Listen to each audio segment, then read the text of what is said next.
और अगर हम इतिहास के पन्ने पलट कर देखें तो कई सारी इमरजेंसी लैंडिंग पानी में किया जा चुका है, जिसमें से सबसे सटीक तरीके से सबसे सेफ अगर कोई प्लेन लैंड कर पाया है तो वो है यूएस एयरवेज फ्लाइट 1549। ये प्लेन उड़ान के महज 3 मिनट्स बाद ही पंछियों के एक झुंड से टकरा गया और दोनों के दोनों इंजन बंद पड़ गया, लेकिन फिर भी इसे सुरक्षित पानी में लैंड करा दिया गया।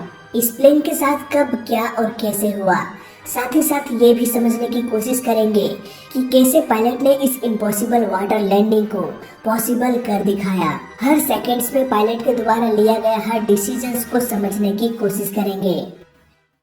लगार्डिया एयरपोर्ट, न्यूयॉर्क, दिन 15 जनवरी 2009, समय 3:24। मौसम बिल्कुल ही साफ था, थोड़ा थोड़ा बादल हवाओं में तैरता हुआ दिखाई दे रहा था। 3:24। यूएस एयरवेज ने एयरपोर्ट से उड़ान भरा। प्लेन में बैठे सभी 150 यात्रियों के साथ साथ 5 क्रू मेंबर मौसम का आनंद लेते हुए वाशिंगटन की तरफ जा रहे थे। पर किसे पता था कि इस सुहाने मौसम में भी इस प्लेन के साथ एक बड़ा हादसा होने वाला था। प्लेन वाशिंगटन की तरफ नहीं बल्कि एक अनजाने खतरे की तरफ बढ़ता जा रहा था। उड़ान के महज 3 मिनट बाद पायलट्स को पंछियों का एक झुंड दिखाई दिया और जेट इंजन के तेज सक्शन की वजह से सारे के सारे पंछी इंजन में घुसते चले गए। ये कॉलिजन इतना तेज था कि इसकी साउंड पैसेंजर्स को भी सुनाई देने लगा। जलता हुआ जेट इंजन प्लेन के विंडो से साफ साफ दिख रहा था। पायलट ने देखा कि प्लेन का दोनों इंजन बंद पड़ गया। इस प्लेन को सोलेनबर्गर उड़ा रहे थे, जो कि काफी अनुभवी पायलट थे और अब उनके अनुभव की अग्नि परीक्षा भी शुरू हो चुका था। प्लेन लगभग 3000 फीट के एल्टीट्यूड में पहुंच चुका था और अब भी प्लेन का एल्टीट्यूड लगातार बढ़ता ही जा रहा था। पायलट बार बार जेट इंजन को रीस्टार्ट करने की कोशिश कर रहा था, पर जल्द ही उन्हें ये अनुभव हो गया कि ये इंजन अब दोबारा कभी भी ऑन नहीं होगा। इंजन के बंद पड़ जाने के कारण प्लेन को थ्रस्ट मिलना भी बंद हो गया और ठीक 19 सेकेंड बाद प्लेन 3060 फीट तक पहुंच गया। इसके बाद प्लेन ऊपर जाने के बजाय तेजी से नीचे की ओर गिरने लगा। 3:27 और 33 सेकेंड में सोलिनबर्गर ने मेडे कॉल करके बताया कि प्लेन का दोनों इंजन डेड हो चुका है और हम तेजी से नीचे की ओर गिर रहे हैं। हम वापस लगार्डिया एयरपोर्ट आने की कोशिश कर रहे हैं। पर पायलट को भी कुछ ही सेकंड्स में ये अंदाजा हो गया कि प्लेन बिना इंजन के उस एयरपोर्ट तक नहीं पहुंच सकता।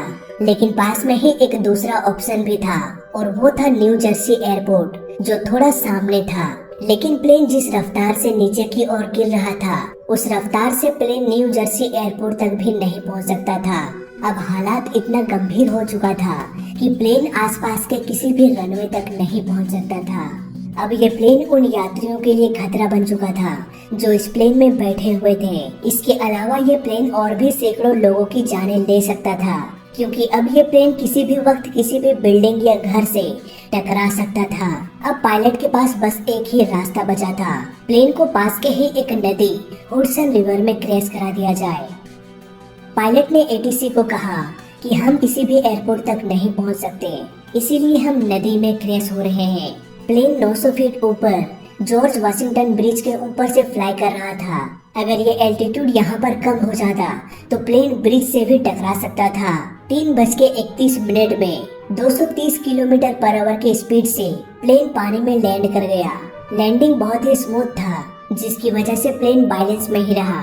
अगर ये पानी में बाउंस करता तो प्लेन का एंगल बिगड़ जाता और शायद इसके टुकड़े टुकड़े हो जाते।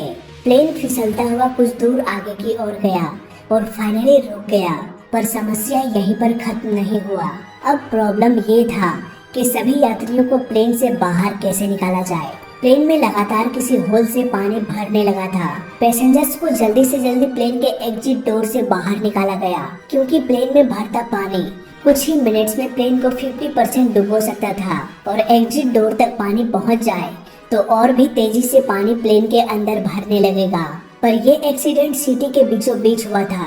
यहाँ पहले से ही रेस्क्यू टीम मौजूद था, इसीलिए बस कुछ ही मिनट्स में सभी यात्रियों को बचा लिया गया। पर अब भी प्लेन का पायलट प्लेन के अंदर घूम रहे थे, ये कंफर्म करने के लिए कि कहीं कोई पैसेंजर प्लेन के अंदर ही तो नहीं रह गया। ये वाटर लैंडिंग मेरे नज़र में दुनिया का सबसे सेफ वाटर लैंडिंग था और ऐसे बहादुर पायलट को सैल्यूट है एआर की तरफ से और हमारे सभी फैमिली मेंबर की तरफ से। तो ये तो थी कहानी यूएस एयरवेज फ्लाइट 1549 की। हर प्लेन क्रैश के बाद लोगों के मन में कई सारे सवाल उठने लगते हैं। यूएस एयरवेज पर भी काफी सारे सवाल उठे। कैसे ये प्लेन सुरक्षित पानी में लैंड कर पाया, और अगर ये लैंडिंग सुरक्षित था तो फिर प्लेन के अंदर पानी कैसे भरने लगा। और सबसे बड़ा सवाल ये कि जेट इंजन को स्ट्रॉन्ग बनाया जाता है ताकि ऐसे घटनाओं से इंजन डेड ना हो, लेकिन इसके बावजूद भी प्लेन का दोनों इंजन डेड हो गया था। ऐसा कैसे हुआ? इन सारे सवालों का जवाब आज के इस केस स्टडी में आपको समझाने वाले हैं।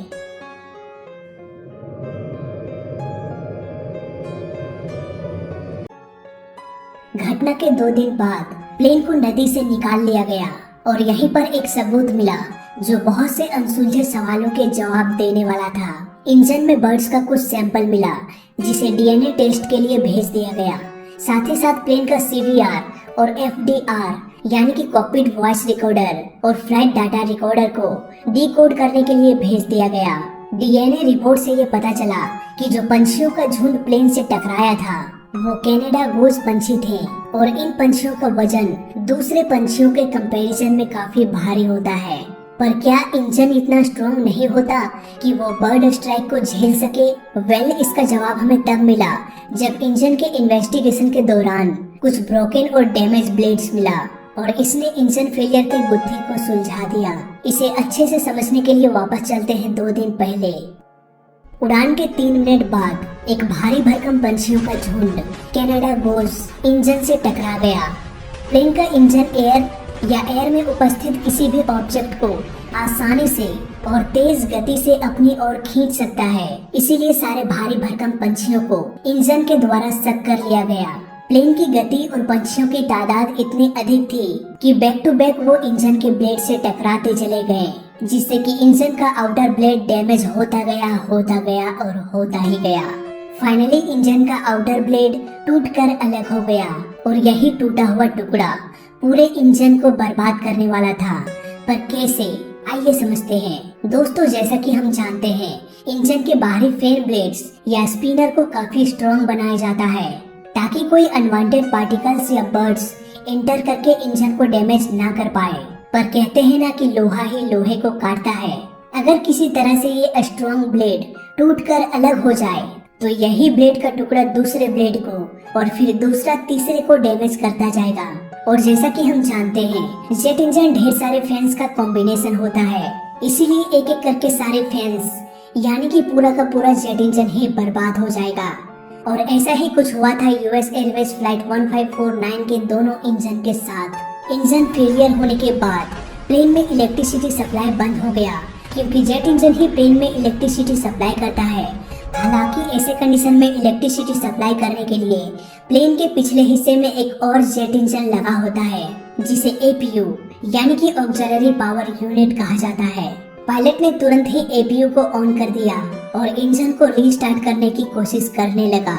नाउ यहाँ पर एक और सवाल आता है कि अगर इंजन फेल हो गया था तो क्यों पायलट बार बार इंजन को रीस्टार्ट करने की कोशिश कर रहा था? दोस्तों, यहाँ पर कुछ भी हो सकता था।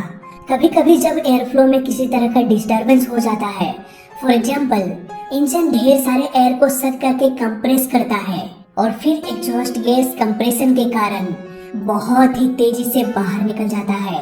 नाव हो सकता है इंजन के इंटेक में यानी कि इंजन के बाहरी भाग में पंछियों का मलबा भर गया हो, जिससे कि एयर का सक्शन ठीक से नहीं हो रहा हो या कम्प्लीटली बंद हो गया हो। ऐसे कंडीशन में इंजन भी बंद हो जाता है, क्योंकि अगर एयर सक नहीं होगा तो एयर कंप्रेस भी नहीं होगा और एग्जॉस्ट गैस बाहर नहीं निकल पाएगा, यानी कि इंजन का पूरा प्रोसेस रुक जाएगा। और ऐसा इतिहास में पहले भी हो चुका है और इस टॉपिक पर हमने डिटेल में डिस्कस भी किया था ब्रिटिश एयरवेज फ्लाइट 9 के केस स्टडी के दौरान।